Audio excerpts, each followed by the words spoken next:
गृहस्थ भी धर्म है और सन्यास भी धर्म है। पृथक पृथक मार्ग से परमात्मा तक पहुंचा जाता है, ये सत्य है। लेकिन सन्यास्त के अपने तरीके, गृहस्थ का तो एक ही तरीका है कि प्रेम, चाहे वो पति पत्नी का प्रेम है, चाहे भाई बहन का प्रेम है, चाहे पिता पुत्र का प्रेम है, चाहे सासू और बहू का प्रेम है, ये सारे रिश्ते प्रेम की आधारशिला पर ही टिके हुए। अगर प्रेम नहीं तो गृहस्थी कभी भी धर्म नहीं बन सकता, वो तो सिर्फ शर्म का साधन बन जाएगा। इसलिए और प्रेम का एक ही तरीका है समर्पण। दूसरों की कमियां देखने के बजाय दूसरों की खूबियां देखो और उनको बांटो। कमी देखना शुक्रवृत्ति का सूचक होता है। सूअर अच्छी चीज को नहीं देखता, वो गंदगी पर ही अपनी दृष्टि डालता है। सोने की अंगूठी पड़ी हो तो भी उस पर नजर नहीं डालता। तो अगर हम प्रेम बढ़ाना चाहें तो फिर साधन है कि हम दूसरों की कमियां देखने के बजाय उनकी खूबियों पर अपनी दृष्टि को डालें, तब परिवार में प्रेम बनेगा। परिवार में प्रेम के कई साधन है मेरे भाई बहनों, उनमें से एक साधन तो हम दूसरों की कमियों को न निकालते उसकी खूबियों पर देखें। दूसरा साधन यथासंभव मौन रहे। मौन में बड़ी शक्ति होती है। दिन भर बोले जाएं बोले जाएं बोले जाएं, रुके ही नहीं, ये भी ठीक नहीं है। यथासंभव मौन रहना चाहिए। राम जी की चर्चा चल रही है, यानी कि प्रेम नहीं है तो एक तरह से दुश्मनी सी हो गई ना। विकेन मारे वणे को नहीं, मतलब दुश्मनी का भाव हो गया। राम जी के 4 भाई, मतलब राम जी सहित 4 भाई, राम जी, भरत जी, लक्ष्मण जी और एक और कौन से,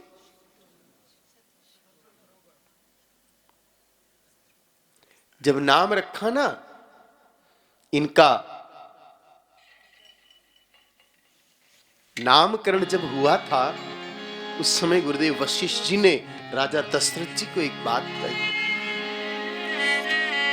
जाके सुमीरन तेरी पुनासा, जाके सुमीरन तेरी पुनासा, नाम शत्रुघ्न वेद प्रकाशा, नाम शत्रुघ्न वेद प्रकाशा, मंगल भवन अमंगल हारी, मंगल भवन अमंगल हारी, द्रहु सुदशरथ अजेर बिहारी, द्रवहु सुदशरथ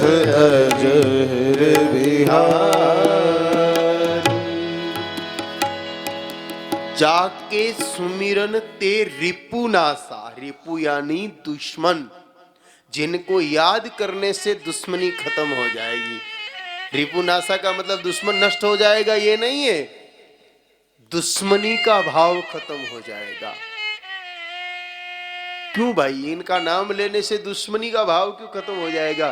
तो पूरी रामायण जी में उठा के देख लीजिए, राम जी भी बोले, लक्ष्मण जी भी बोले, भरत जी भी बोले, लेकिन शत्रुघ्न जी कहीं बोले मौन रहे।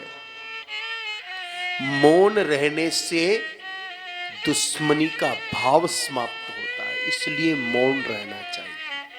मौन से मान बढ़ता है। मुझे स्मृति है कि पिछली कथा में मैंने माताएं ज्यादा बोल रही थी तो एक छोटा सा प्रसंग सुनाया था। आप में से तो सब लोग नहीं थे, वो तो अलग कार्यक्रम था सार्वजनिक। मैं पुनः आपको संज्ञान में ला दूं मौन की महिमा कि बिंदिया 10 पैसे की और पायल 10,000 की। पायल 10,000 की फिर भी पैरों में रहती, बिंदिया 10 पैसे की फिर भी माथे पर विराजती है, क्योंकि पायल छम छम करती है, बोलती है, मौन नहीं रहती है, और बिंदिया चुपचाप रहती है, इसलिए माथे का मोड़ बनती है।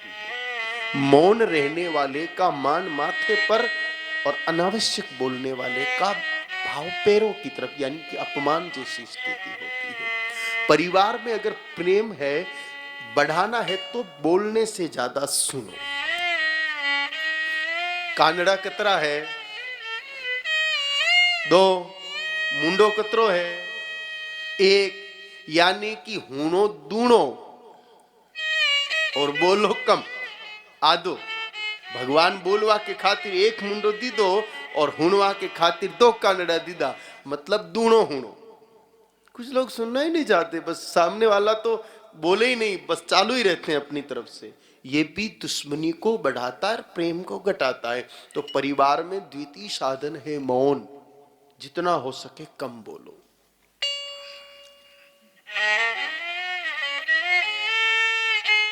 और तीसरा साधन है समर्पण, डेडिकेशन।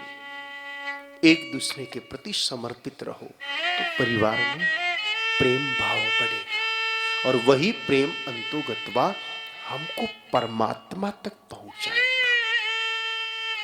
पवित्र भावों का